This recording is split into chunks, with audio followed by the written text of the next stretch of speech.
This is Pat Bamber here for PSP Sports, and with me I've got Shane Watson from PSP Sports as well. And on the line we have got super middleweight Mr. Denis Douglin. Dennis, thank you so much for talking to PSP Sports. How are you doing, my friend? I'm good. Thank you guys for having me. No problem at all, anytime. And I believe Shane's got the first question for you, Dennis. Obviously, you'll be quite well known to some UK fans, Dennis, because you came over to England to fight George Groves. It was actually on a pay-per-view show on Sky Box Office as well. And for the first 6 rounds, I believe, you was on top as well, and you were starting to come on stronger and hurt Groves in the fight. Unfortunately, it went the other way in the end, but you still fought a good fight throughout the fight as well.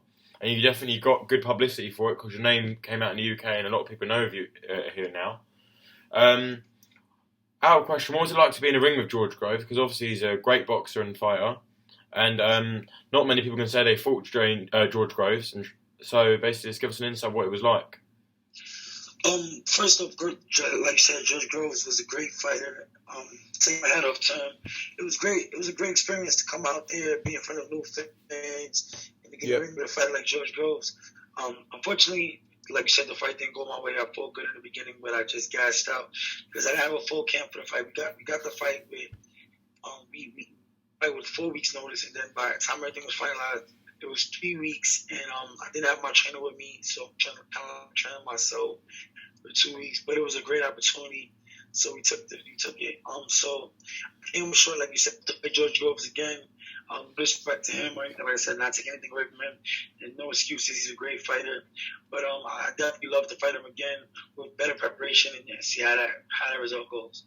Yeah, I mean, of course, I mean, fair enough, because in fact, when George Groves fought you, the purpose of him fighting in November was because he said that George actually said that he wanted to keep busy before his WBC title shot against Badou Jack. Because 2 months before that, he beat Christopher Abrass in the final eliminator, and since his fight against you, Dennis, he's lost to Badou Jack for the WBC world title in Vegas. He's since come back with 2 successive victories, and he's also changed his trainer. On that night when you fought Groves, what did you find effective about him? And also, did you watch the Badou Jack fight? And if so, what did you think of Groves Jack?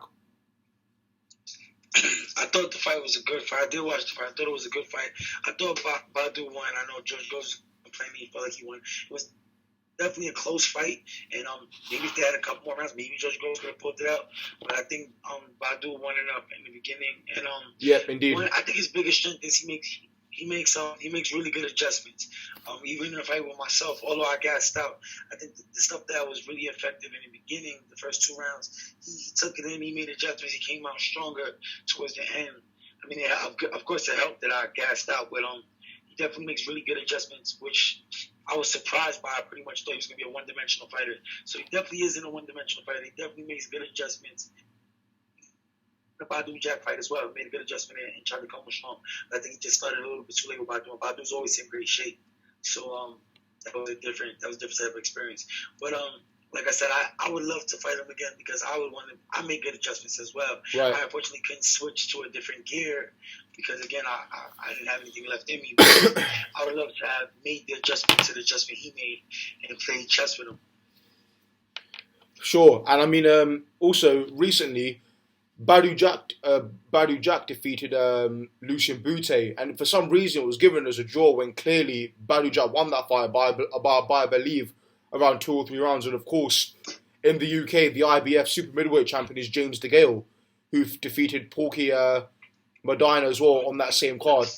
So now we've got in general for the super middleweight scene, we've got a pretty interesting scenario.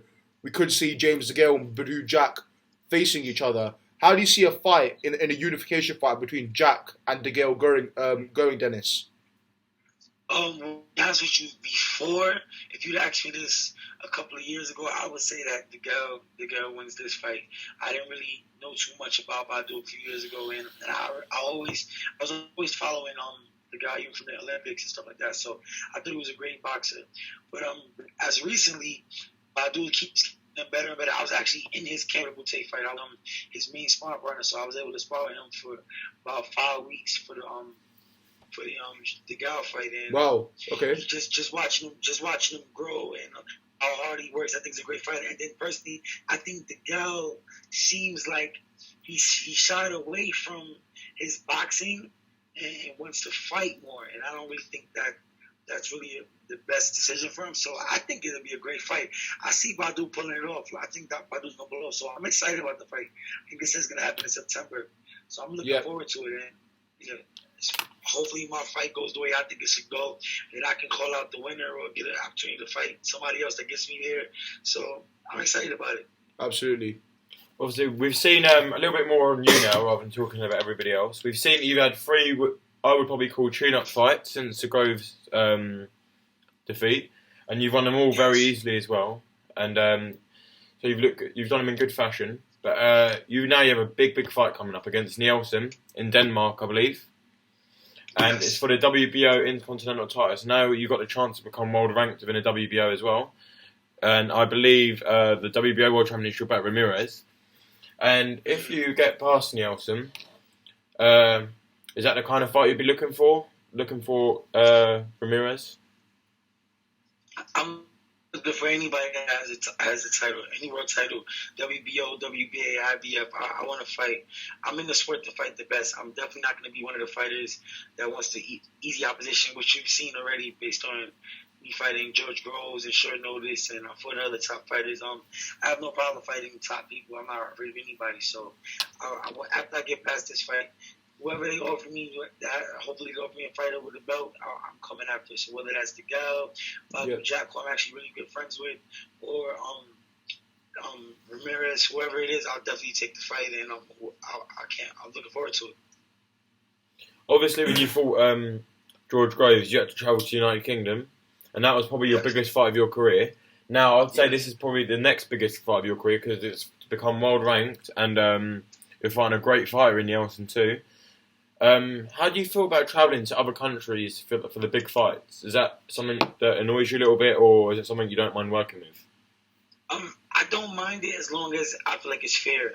That's all I really care about. I don't mind traveling. I thoroughly enjoy myself in Liverpool. The fans are great. Yeah, absolutely. So I really enjoyed it. So I don't mind that at all. My main concern is that the judges give me a fair shake. That's all I really care about. So I'll travel anywhere to fight. Boxing is what I love to do, so I don't mind doing it in any part of the world.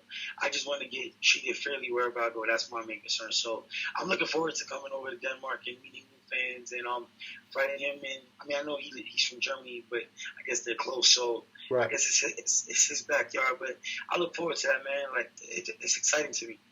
Sounds good. And of course, one thing that Sky Sports spoke about prior to fighting Groves was that one thing that was very interesting was that you're trained by your mother, which is very unique because many fighters, if they are trained by family members, at times it could be their father, like Robert and Ruben Guerrero, or maybe it's other members of family. For example, Floyd had Uncle Roger, and also it's very rare that there's a female trainer training a male fighter in the pro game. So how did that relationship come about with your mother actually being your trainer? How did that actually come about, Dennis? Well, my whole family's my uncle was a professional boxer. My mother never went pro, but she was an amateur boxer, fought in a bunch of amateur fights in New York. So I grew up around boxing. Like my cousin's a pro boxer as well right now. So I grew up around boxing. She brought me into the gym when I was 8 years old. She forced me to start boxing. I actually couldn't stand it, but she made me keep doing it. She forced me to train. She started training me, and over the years, like by the time I was like 10 or 11, I really like it. I realized that I was good at it. I was beating up all the other little kids. So that's pretty much how it came about. Like I said, I didn't even like the sport. I didn't even think I fell in. I really decided that I really liked the sport when I became a fan of Roy Jones. I was watching Roy Jones fight. I can't even remember the kid's David Telesco. Right. The fight that I saw, and I was like, wow, I really want to do this. Like, I love the whole thing about it. So that's when I started taking the sport serious, and she's just been there from the jump. She has a lot of knowledge, and I love the fact that although she's my trainer, I feel like a lot of male trainers have a really huge ego. With her, she doesn't. She knows that she doesn't know everything. She wasn't a pro boxer. The most she's fought is 4 rounds in an amateur fight, 2 rounds. So she knows at this caliber, fighting fighters like George Groves and Patrick Nielsen, she hasn't experienced it, so she has no problem with me bringing in people, trainers, other fighters, just to learn from them or work with them and stuff like that. So I think it's great. Like, I know that her main concern is my success. So Sure. with all egos in check, and I think it's great. Like, it's great to have somebody in your corner that is as eager to learn as you are. And we'll go to a gym. Like, for example, we were in camp with Badu and watch stuff that Badu does, and just picking up little things and trying to incorporate it into our training. And she's not willing. She doesn't shy away from anything. She doesn't feel like she's too good to learn from anybody else. And I feel like that's the difference in having her as opposed to having like a male trainer who thinks they know it all. Because typically all male trainers swear they're the best trainer. So it's good to have somebody in your corner that doesn't feel like they're the best, and they're eager to learn and work with whoever they can to get better. So it's helped me get better.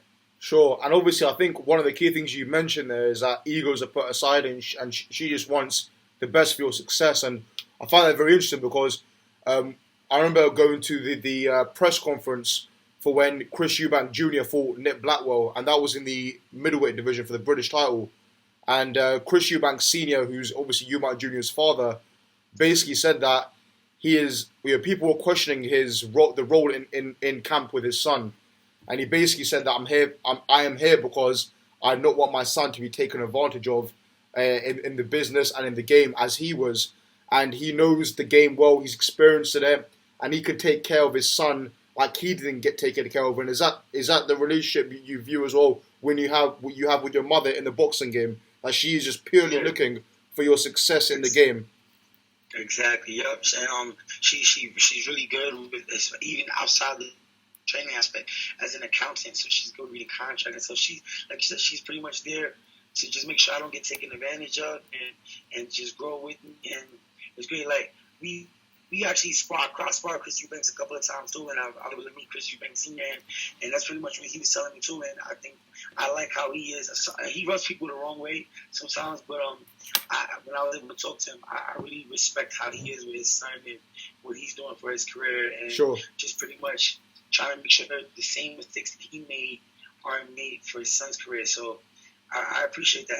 And my mother, she's doing it without having to go through it. She didn't go through it with her own career, but just understanding life and meeting people and talking to people and having an open mind. She's able to learn so much and then bring it back to me and stuff like that. So it's great. Like I said, the ego thing is amazing. Even because we live in Las Vegas now, for months at a time, I worked with Floyd Mayweather Sr., worked with Eddie Mustafa Muhammad, and it's never been an issue with her. So, right. And that's what I think is the greatest part of it. Sure. Another question I have, now we'll make this the last one and we'll wrap it up.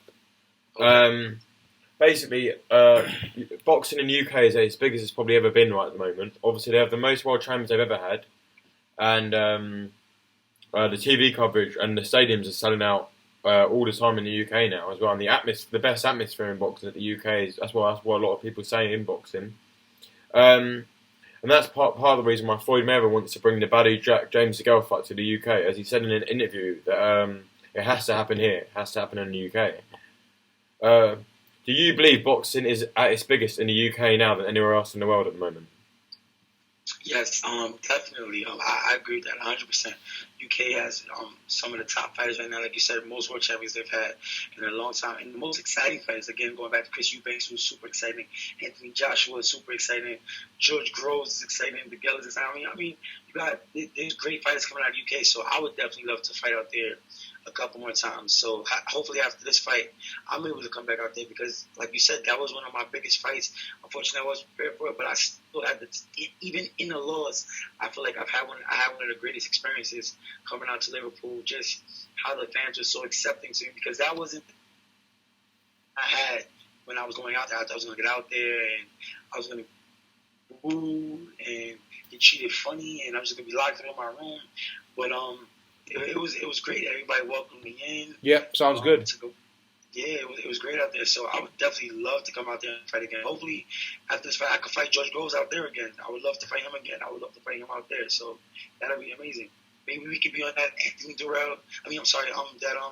Joshua, Dominic Brazil.